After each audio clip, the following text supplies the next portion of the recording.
तो बड़ी खबर भारत अमेरिका तनाव को लेकर, जहां पर अमेरिका के दावे पर अब रूस की ओर से बड़ा बयान सामने आया है। रूस ने डोनाल्ड ट्रंप के उस दावे पर बयान दिया है जिसमें उन्होंने भारत को लेकर कहा था कि मोदी ने उनसे कह दिया है कि रूस से तेल अब नहीं खरीदा जाएगा।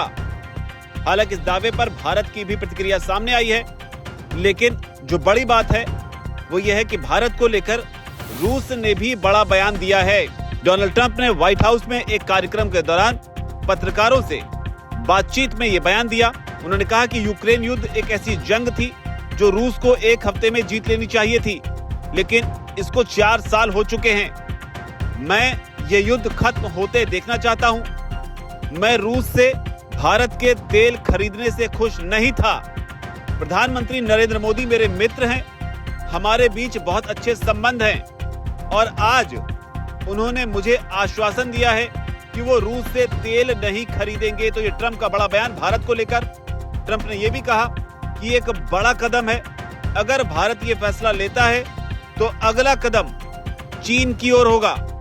तो ये बड़ा बयान। उन्होंने आगे कहा कि अब हमें चीन से भी यही करने के लिए कहना होगा।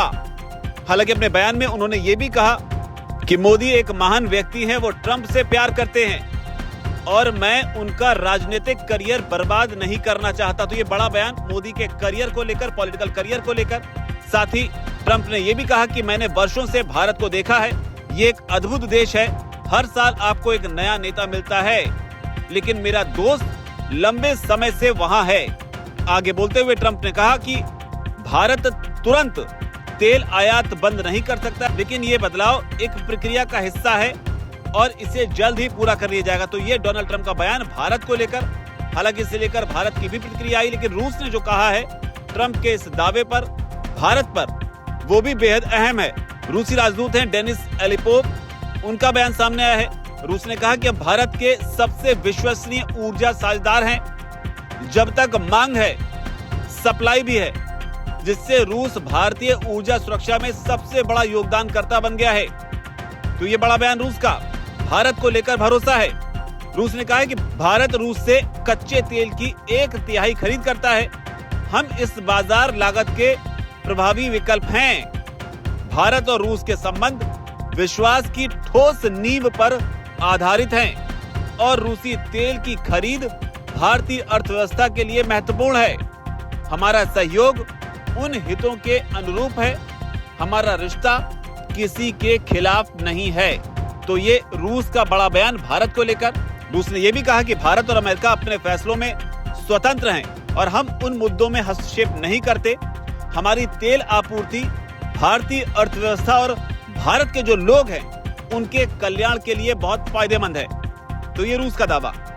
रूस ने आगे ये भी कहा कि भारत की जो सरकार है, उसकी जो नीतियां हैं, वो वहां के लोगों के हितों को प्रतिबिंबित करती हैं और वे भारत के हितों का विरोध नहीं करती हैं। तो ये रूस कह रहा है।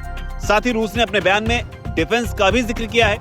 रूस ने कहा कि रूसी डिफेंस एसेट्स आर्म्ड फोर्सेस की बैकबोन हैं और ऑपरेशन सिंदूर में सशस्त्र बलों में रशियन डिफेंस एसेट्स के प्रभावी उपयोग की ओर ये इशारा करती। तो यहाँ पर उन्होंने ऑपरेशन सिंदूर का जिक्र किया है, जिसने बताया कि किस तरीके से जो डिफेंस एसेट हैं, यहाँ पर S-400 की बात हो सकती है। जब पाकिस्तान ने हमले किए थे तो S-400 ने अहम भूमिका निभाई थी, उसका जिक्र यहाँ पर कहीं ना कहीं रूस जो है वो कर रहा है। लेकिन बाजार को लेकर भी उन्होंने बयान दिया। उन्होंने कहा कि रूसी बाजार में भारत का सबसे अधिक स्वागत किया जाता है। तो यानी 2 वे बिजनेस जो है वो है रशिया और इंडिया के बीच में। लेकिन जो इंडिया की प्रतिक्रिया है वो भी यहाँ पर बेहद अहम है, क्योंकि रूस और अमेरिका के दावों के बीच भारत का क्या स्टैंड है वो भी बेहद अहम हो जाता है कि क्या वाकई प्रधानमंत्री मोदी ने अपने सबसे भरोसेमंद दोस्त को छोड़ने का फैसला किया है। क्या वाकई ट्रंप के दावों में कोई दम है? तो इसे लेकर भारत के विदेश मंत्रालय ने कुछ ही घंटों में एक बयान जारी कर दिया, जिसमें उन्होंने कहा कि भारत तेल और गैस का एक प्रमुख आयातक देश है। अस्थिर वैश्विक ऊर्जा सिनेरियो में भारतीय उपभोक्ताओं के हितों की रक्षा करना हमारी पहली और निरंतर प्राथमिकता रही है। हमारी इंपोर्ट नीतियां पूरी तरह से इसी मकसद से गाइड होती हैं। यानी कि भारत जो रूस से तेल खरीदता है, या भारत जिस तरीके से डिसाइड करता है कि कहां से क्या लेना है, उसमें भारत के लोगों का और भारत का क्या फायदा है, उसे ही प्राथमिकता के तौर पर देखा जाता है।